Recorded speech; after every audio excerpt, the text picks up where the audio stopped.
સંઘ પ્રદેશ દાદરાનગર હવેલી બેઠક પર જામ્યો છે ચતુષ્કોણીય જંગ। ભાજપ, કોંગ્રેસ, શિવસેના અને અપક્ષ 4 ઉમેદવારો વચ્ચે ખરાખરીનો જંગ ખેલાશે। ભાજપે પોતાના સાંસદ નટુ પટેલને ત્રીજી વાર ટિકિટ ફાળવી છે। નટુ પટેલ છેલ્લી 2 ટર્મથી સતત દાદરાનગર હવેલી પર ભગવો લહેરાવી રહ્યા છે, તો કોંગ્રેસે આદિવાસી આગેવાન પ્રભુ ટોકિયાને ચૂંટણી મેદાનમાં ઉતાર્યા, જે આદિવાસીઓના જંગલ, જમીન અને પાણી જેવા મૂળ પ્રશ્ને લડત ચલાવી રહ્યા છે। તો દાદરાનગર હવેલીના 6 વાર સાંસદ રહી ચૂકેલા મોહન ડેલકરે અપક્ષ ઉમેદવારી નોંધાવી ચૂંટણી જંગમાં ઝંપલાવ્યું છે। તો આ વખતે ભાજપના સાથી પક્ષ શિવસેનાએ પણ મહિલા ઉમેદવાર અંકિતા પટેલને ટિકિટ આપી મેદાને ઉતારી છે। જો કે દાદરાનગરમાંથી ઉમેદવારી કરનારી અંકિતા પટેલ પહેલી મહિલા ઉમેદવાર છે। દાદરાનગર હવેલીમાં 2.5 લાખથી વધુ મતદારો છે। આમ તો અહીં 3.5 લાખથી પણ વધુની વસ્તી છે, જેમાં સૌથી વધારે આદિવાસી સમાજની સંખ્યા છે, તો માઇગ્રેટ વસ્તી પણ 2.5 લાખમાં જોડાયેલી છે। જોકે સંસદની સીટ માટે આદિવાસી સમાજ જ નિર્ણાયક સાબિત થશે। આવો જોઈએ આ 4 ઉમેદવારોના કેવા દાવા છે અને તેમના કાર્યકરોની કેવી તૈયારી છે દાદરાનગરની સીટ જીતવા માટે। ચૂંટણીનું રણસિંગું ફૂંકાઈ ગયું છે। ઉમેદવારોએ પોતાની ઉમેદવારી નોંધાવી દીધી છે, ત્યારે દાદરાનગર હવેલી એક નાનકડું એવું દાદરાનગર હવેલી છે, જ્યાં ઓછા મતદારો અને ઉમેદવારો વધારે એવું ચિત્ર સામે આવ્યું છે। ત્યારે ખાસ કરીને મોટી પાર્ટી જે છે, અહીંયા તેમની વાત કરીએ તો ભાજપ, એટલે ભાજપના સાંસદ છે નટુભાઈ પટેલ, જેઓ 10 વર્ષથી અહીં પોતાનું સામ્રાજ્ય બનાવી બેઠા છે। એમની કેવી રણનીતિ છે, એમના સાથે વાત કરીશું। નટુભાઈ અમારી સાથે જોડાયા છે। સાહેબ, આપને ખાસ એ પૂછવા માંગીશ કે પહેલે તો માત્ર અપક્ષ કોંગ્રેસનું નામ હતું, હવે શિવસેનાએ પણ ઉમેદવારી નોંધાવી દીધી છે। હવે કેવી રણનીતિ રહેશે? અમે જે 2009થી આ પ્રદેશનું એમપી છું અને 2014માં અમારી સરકાર બની દિલ્હીમાં। આ પ્રદેશની અંદર જે અમે જે વિકાસના જો કામો કરેલા છે, એ જનતાના વચ્ચે અમે લઈને જશું। અહીંયા દાદરાનગર હવેલીમાં રિવરફ્રન્ટ ડેવલપમેન્ટ જે ટુરિઝમ માટે કરવામાં આવ્યું, એવા ઘણા બધા બ્રિજો બનાવવામાં આવ્યા, રિંગ રોડનું કામ કરવામાં આવ્યું અને બધી જ જગ્યા પર પીવાના પાણીના કનેક્શન નગરપાલિકા વિસ્તાર અને ગામડાની અંદર પણ લગભગ 80% કામ પૂર્ણ થઈ ગઈ છે। ને જે ઉજ્જવલાના માધ્યમથી જે ગેસના સિલિન્ડર આપવામાં આવ્યા, દાદરાનગર હવેલી નગરપાલિકા વિસ્તારની અંદર પાઇપલાઇનથી ગેસની લાઈન આપવામાં આવી અને દાદરાનગર હવેલી જે એક નાનકડો પ્રદેશ છે, એમાં માન્ય પ્રધાનમંત્રીજીએ એક બહુ મોટી ભેટ આપી છે કે જેમ કે મેડિકલ કોલેજ, 150 સીટની મેડિકલ કોલેજ દાદરાનગર હવેલીને આપી છે। ક્યાંક જે અંતરિયાળ વિસ્તાર છે ત્યાં પાણીની તકલીફ સમસ્યા છે। લોકોએ અપેક્ષા જતાવી રહ્યા છે કે હવે જો તમે જીતીને આવો તો તમે એમના માટે શું કામગીરી કરશો? દાદરાનગર હવેલીમાં અમે આખા નગર હવેલીમાં 282 કરોડનો એક એક્શન પ્લાન બનાવવામાં આવેલો, જે પાણીની સ્કીમ, એ બધી પંચાયતમાં એનું કામ ચાલુ છે। લગભગ 80% કામ પૂર્ણ થઈ ગયું છે, કારણ કે અમારો ડુંગરવાળો પ્રદેશ, કે ડુંગર ઉપર કોઈ પાડો હોય ત્યાં કદાચ પાણી નહીં પહોંચ્યો હોય શકે, તે પહોંચાડી દેશું। એટલે લગભગ અમારે ત્યાં બધા જ પાડામાં રોડ બની ગયા છે અને પાણીની સુવિધા આખી જંગલમાં કોઈ જગ્યાએ બાકી નથી, બધી જગ્યાએ પાણીની સુવિધા છે।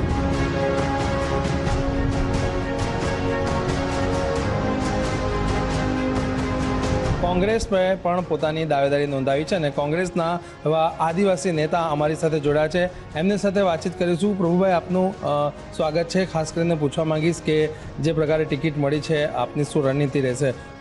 દાદરાનગર હવેલીમાં છેલ્લા વર્ષોથી આદિવાસી નેતાઓ રાજ કર્યો અહીંયા, પરંતુ દાદરાનગર હવેલીમાં જે આદિવાસી સમાજની જે હાલત છે, જે અમારા નેતાઓ જે કરી છે, બિલકુલ દયનીય છે અને બિલકુલ દુઃખદાયક પીડા સાથે અમારો સમાજ પીડાઈ રહ્યો છે। અહીંયા કયા એવા મુદ્દાઓ છે જે રહી ગયા છે ને આપ એને પૂર્ણ કરો? સૌથી પહેલાં મારે કહેવું જોઈએ કે દાદરાનગર હવેલી રિઝર્વ સીટ છે આદિવાસીઓ માટે, અને આજે આ રિઝર્વ સીટ માઇનોરિટી તરફ જઈ રહી છે। તો મારો સૌથી પહેલો જે ધ્યેય રહેશે, જો મારો ટાર્ગેટ રહેશે કે દાદરાનગર હવેલીમાં હંમેશા કાયમ માટે આદિવાસી સમાજ માટે આ રિઝર્વ સીટ કેવી રીતે બની રહી, આ મારી સૌથી પહેલાં મારી પ્રાથમિકતા રહેશે। અને જે હિસાબથી આદિવાસી સમાજનો વિકાસ થવો જોઈએ, જે હિસાબથી એના સ્થાનિક સમાજનો વિકાસ થવો જોઈએ, યા જે બી અન્ય સમાજના લોકોનો વિકાસ થવો જોઈએ, આજ પણ રોડ, લાઇટ, પાણીની તકલીફ અહીંયા છે। વિશેષમાં ગામડાઓમાં, ગ્રામીણ વિસ્તારમાં તકલીફ છે જ, પણ જે મૂળભૂત સુવિધા જરૂરીની વાત આવતી હોય, નગરપાલિકા જે વિસ્તારમાં પણ આજ પણ પાણીની કિલ્લતો છે। તો સવાલ એ આવે છે કે વિકાસ થયો ક્યાં? કોંગ્રેસ પાર્ટીની સામે તમામ બીજેપીની બી ટીમ ઉભેલી છે। બીજેપી એ ટીમ જે વર્તમાન સાંસદ છે નટુભાઈ પટેલ, અને એમની સામે જે તમામ કોઈ અપક્ષ કહીએ જે અન્ય રાજકીયો જે પણ છે એ તમામ બીજેપીની બી ટીમ છે. અગર શિક્ષિત બેકારોની વાત આવે 35 થી 40 હજાર અહીં શિક્ષિત બેકાર છે. 5 થી 5.5 લાખનું પોપ્યુલેશન છે અહીંયા, અને તેમાં 35 થી 40 હજાર શિક્ષિત બેકારો જો હોય તો પછી એ નોકરીઓ સરકારી નોકરી હોય યા 2.5-3 હજાર જે કંપનીઓ છે જે શિક્ષિત યુવાઓ છે એમને નોકરી નથી મળતી. દેશ હોય કે દાદરાનગર હવેલી હોય, સંવિધાનના તાબે રહીને અને ડેમોક્રેસીમાં રહીને આ તમામ વહીવટ થવું જોઈએ એવી અમે આશા રાખીએ.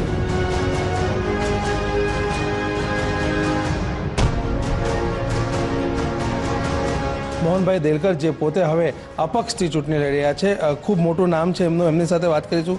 સર, જે પ્રકારે હવે જે ચૂંટણીનો રંગમંચ સામે આવી ગયો છે, ઉમેદવારો પણ મેદાનમાં આવી ગયા છે, કઈ રીતની રણનીતિ હવે તમે? ના, અમે અપક્ષ ચૂંટણી લડવાનો જે નિર્ણય કર્યો એના પાછળના અમારા જે કારણો છે તમે બતાવ્યા છે. પણ આજે કહીશ કે બે મુખ્ય અમારા કારણો છે. એમાં પ્રદેશમાં નવજવાનોને રોજગાર મળે એ મારો મુખ્ય મુદ્દો છે. પ્રદેશમાં વેપાર બિઝનેસ વધે એ પણ મારા મુખ્ય મુદ્દા છે. સાથે સાથે પ્રદેશમાં જે ઉદ્યોગો છે એમની પણ સ્થિતિ સારી નથી. તો અમારી કોશિશ આગળના દિવસોમાં એ રહેશે કે ઉદ્યોગ અહીંયા વધે, જે ઉદ્યોગો ચાલે છે એની સ્થિતિમાં પણ સુધારો આવે, લોકલ લેવલે પણ ઉદ્યોગને તકલીફ નહીં પડે એવી નીતિ બને, એ પ્રમાણેના અમારા નિર્ણયો છે. સાથે સાથે આદિવાસી પ્રદેશ છે તો આદિવાસીઓ માટે પણ જંગલ જમીનનો મુદ્દો છે. ગામડામાં કેટલાક ગામડા એવા પણ છે જ્યાં પીવાના પાણીની વ્યવસ્થા, રસ્તાની વ્યવસ્થા, વીજળીની વ્યવસ્થા વગેરે થોડી ઘણી બાકી છે, તો એના પર પણ અમારું ધ્યાન હશે. આપનું હવે રણનીતિ કઈ રીતની રહેશે? બિલકુલ વિકાસ અને પ્રગતિ એ જ અમારા મુદ્દા છે. મોટા પ્રોજેક્ટ થોડા એવા છે, હું માની શકું, મેડિકલ કોલેજ છે, સ્ટેડિયમ છે, પણ એના લીધે કોઈ રોજગાર વધી ગયા એવું નથી. એના લીધે કોઈ વેપાર ધંધા વધી ગયા એવું નથી.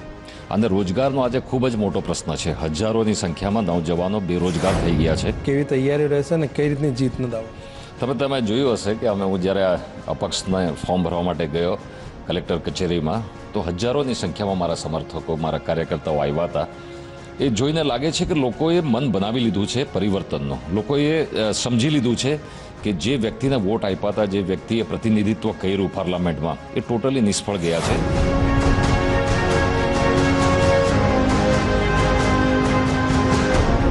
ઉમેદવાર વધારે અને મતદારો ઓછા એવા પ્રદેશની અંદર હવે શિવસેના પણ પાછળ નથી. જ્યાં શિવસેનાના ઉમેદવારની વાત કરીએ તો અંકિતા પટેલ એક એવું નામ કે તેમનું ઉમેદવારી પત્ર ભરાતાની સાથે જ દાદરા નગર હવેલીના રાજકારણમાં એક ગરમાવો આવી ગયો છે. પહેલા જ દિવસે આપને ઘણી મુશ્કેલીઓનો પણ સામનો કરવો પડી રહ્યો હતો, ભાગદોડ પણ કરવી પડી હતી. શું કહેશો તમે? દાદરા નગર હવેલી લોકસભા કોન્સ્ટિટ્યુઅન્સી માટે મેં મારું નોમિનેશન ફાઇલ કર્યું છે, અને એ દરમિયાન જે અમારી જે રેલી ઓર્ગેનાઇઝ થઈ હતી એમાં હજારોની માત્રામાં યુવાઓ, મહિલાઓ, વડીલો મને આશીર્વાદ આપવા માટે ઉપસ્થિત રહ્યા હતા. તો એ પોતેમાં આપોઆપમાં બતાવે છે કે આજે ભારી માત્રામાં હજારોની સંખ્યામાં લોકો એવા છે કે જેઓ એક દાદરાનગર હવેલીમાં એક નવું પરિવર્તન ઈચ્છી રહ્યા છે. જે હજારોની સંખ્યામાં પ્રદેશમાં એવા યુવા છે કે જેઓ હાઈલી એજ્યુકેટેડ હોવા છતાં પણ જેમને રોજગાર નથી મળી રહ્યો, એમને પ્રાઇવેટ સેક્ટર્સમાં કે પછી ગવર્મેન્ટ સેક્ટર્સમાં પણ જે ડોમિસાઇલના જે 20 માર્ક્સનું બેનિફિટ મળતું હતું એ પણ બેનિફિટ એમનાથી લઈ લેવામાં આવ્યું છે. તો એ તમામ મુદ્દાઓ પર તત્કાલ બેસિસ પર કામ કરવામાં આવશે. એ સાથે મહિલા સશક્તિકરણ માટે કામ કરવામાં આવશે. એવા ઘણા સ્કિલ ટ્રેનિંગ સેન્ટર્સ એમના માટે ખોલવામાં આવશે. યુવાઓ માટે ગવર્મેન્ટ જોબ્સ માટે કોચિંગ સેન્ટર્સ, નિઃશુલ્ક કોચિંગ સેન્ટર્સ ખોલવામાં આવશે. ચૂંટણી લડવા માટે શિવસેના જ કેમ પસંદ કર્યું, અને અંકિતા પટેલની એવી કઈ કાર્યનીતિ છે જેને લઈને લોકો તેમને ચૂંટી લાવશે? દાદરા નગર હવેલીમાં જે છેલ્લા કેટલાકે વર્ષોથી લોકલ લીડરશિપ મજબૂત નથી, એના માટે જ મારું વિઝન છે કે લોકલ લીડરશિપ મજબૂત બને, અને એના માટે લોકોએ મારા પર વિશ્વાસ મૂક્યો છે, અને એમને પણ મારા પર પૂરો વિશ્વાસ છે કે બેન જો સત્તામાં આવશે તો ચોક્કસ ઘણા એવા ડેવલપમેન્ટના કામ કે કેન્દ્ર સરકારની સ્કીમ છે પણ લોકલ લેવલ પર ઇમ્પ્લિમેન્ટેશન હું ચોક્કસ કરી શકીશ. એમને એના પર મારા પર વિશ્વાસ જતાવ્યો છે, એટલા માટે હું શિવસેનાથી કન્ટેસ્ટ કરી રહી છું. ભારતીય જનતા પાર્ટીના કાર્યકરો અમારી સાથે જોડાયા છે. ખૂબ ઉત્સાહનો માહોલ છે. જે પ્રમાણે 10 વર્ષથી અહીં જે કામગીરી થઈ છે, વિકાસના કામો થયા છે, કઈ રીતના કામો થયા છે, અને હજુ શું અપેક્ષાઓ છે, કઈ રીતની? જ્યારથી ભારતીય જનતા પાર્ટીની સત્તા અહીંયા આવી છે ત્યારથી જો કામોનો અને વિકાસની જો વાત કરીએ તો અહીંયા એક તરીકેનો વિકાસની ગંગા વહેતી છે. તમે જો મોટામાં મોટા કામની જો યાદ અપાવીએ તો અહીંયા 108નું બી અહીંયા 2009થી ચાલુ થયું છે. 150 મેડિકલ સીટની કોલેજ આવી છે, મેડિકલ કોલેજ આવી છે, ગવર્મેન્ટ કોલેજ આવેલું છે, રિવરફ્રન્ટનું કામ થયું છે, રિંગ રોડનું કામ થયું છે. મહેનત અમારી ફૂલ રહેશે. અહીંયા અમારી જો બીજેપી પાર્ટી છે એ અમારી મહેનત ફૂલ રહેશે નટુભાઈને જીતાવવા માટે. જે રીતે રોજગારની વાત કરવામાં આવે તો કઈ રીતનો રોજગાર અહીં? मैं आपके माध्यम से बताना चाहता हूँ कि दादरा नगर हवेली के अंदर पिछले 10 वर्ष के अंदर सरकारी संस्थानों के अलावा सरकारी संस्थानों में भी बहुत सारी नौकरियां आई और बहुत सारे लोग लगे हैं. इसके अलावा हमारे जो औद्योगिक इकाइयां हैं उसमें भी बहुत नौकरी के अवसर बढ़े हैं. बहुत सारी इंडस्ट्रीज आई है. દાદરા નગર હવેલીમાં દરેક પંચાયતમાં ખાસ એક એક્ટિવ પીએસસી કામ કરે છે. અહીંયાની સિવિલ હોસ્પિટલ ભારતમાં 1 નંબરની સિવિલ હોસ્પિટલ છે. ખાનવેલમાં બી એક કોટેજ હોસ્પિટલ છે. એ બી પૂરે ભારત વર્ષમાં એટલી બધી સુવિધા નહીં મળે, ત્યાં બી એટલી બધી સુવિધા છે. ફરી એકવાર ટિકિટ મળી છે નટુ પટેલને સાંસદ તરીકે. કેટલી એમના માટે તમારામાં ઉત્સાહ છે અને કઈ રીતે એમને? નટુ પટેલને ખાસ મેડિકલ પર બહુ ધ્યાન આપ્યું. એમની પોતાની જે એમપી લાડ ફંડ હતો એમાંથી 108 જે એમ્બ્યુલન્સ છે એ એમને આપી છે. અને એમના માટે તો દરેક કાર્યકર્તા એટલે કોઈ પણ સમાજના હોય અને કોઈ પણ પ્રાંતના હોય એમના માટે સત્પર છે. નટુ પટેલ ફરી પાછો જીતીને આવશે. આ પ્રદેશની અંદર સર્વાંગી વિકાસ થયો છે. ગામથી લઈને શહેર સુધી તમે જોઈ શકો છો. રસ્તા જોઈ શકો છો, લાઇટ જોઈ શકો, પાણીની સુવિધા જોઈ શકો છો. મારા હિસાબે 2009થી 2014ની અંદર છેલ્લા 5 વર્ષની અંદર તેમણે 4,500-5 હજારથી બોરવેલ, જે જંગલોની અંદર જે સમસ્યા હતી પાણીની મહત્ત્વની, ગરમીની મોસમમાં ફેબ્રુઆરી મહિના પછી પાણી ઘટી જતું હતું, તો તેની પાઇપલાઇન અમારે અહીંયા મધુબન ડેમ પાણી સિંચાઈ યોજના ડેમ મોટો આવેલો છે, તો તેની પાઇપલાઇન ગુજરાત સરકાર સાથે સાતઘાટ કરીને એક પાઇપલાઇનની સુવિધા કરી અને ઘર ડુંગરે પાણી પહોંચાડવાની જે વ્યવસ્થા કરી એ ખરેખર 2009 પછી થઈ. એનો શ્રેય હું નટુભાઈ પટેલને આપું. અમે કહેવા માગું છું કે અમારા યુવાઓ માટે નટુભાઈએ જે સ્ટેડિયમ બનાવ્યું છે, આજે સાયલી ગ્રાઉન્ડ પર જે ઇન્ટરનેશનલ સ્ટેડિયમ, તે એટલું ખૂબ જ મસ્ત છે. ને બીજી બી બહુ બધી આઈઆઈટી કોલેજનો પણ પ્રસ્તાવ રાખ્યો છે એમને, મેડિકલ કોલેજ બનાવી છે. એટલે અમારા યુવાઓ માટે બધું બહુ ઘણું કામ કર્યું છે. દાદરા નગર હવેલીના કોંગ્રેસના ઉમેદવાર એવા પ્રભુ ટોકિયાના કાર્યકર્તાઓ પણ અમારી સાથે જોડાયા છે. તેમની સાથે વાત કરીશું કઈ રીતની કામગીરી છે દાદરા નગર હવેલીની અંદર. કોંગ્રેસ પણ હવે ચૂંટણી લડવા જઈ રહી છે. તેઓ કઈ રીતની રણનીતિ બનાવી ચૂક્યા છે, શું એમની અપેક્ષાઓ છે, શું માહોલ છે અહીંયા દાદરા નગર હવેલીની અંદર, કઈ રીતની ચૂંટણીનો પ્રચાર ચાલી રહ્યો છે, કઈ રીતનો વિકાસ થયો છે, શું નથી થયો અને શું અપેક્ષાઓ છે? વિકાસની વાત કરીએ તો હજુ સુધી ગામડામાં પણ કે શહેરોમાં પણ પાણીની તંગી છે.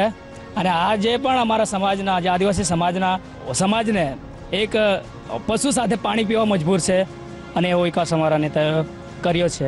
ઉદ્યોગ આવ્યા છે, રોજગાર ક્ષેત્રે કઈ રીતે લોકોનો રોજગાર મળ્યો છે, શું અપેક્ષાઓ છે?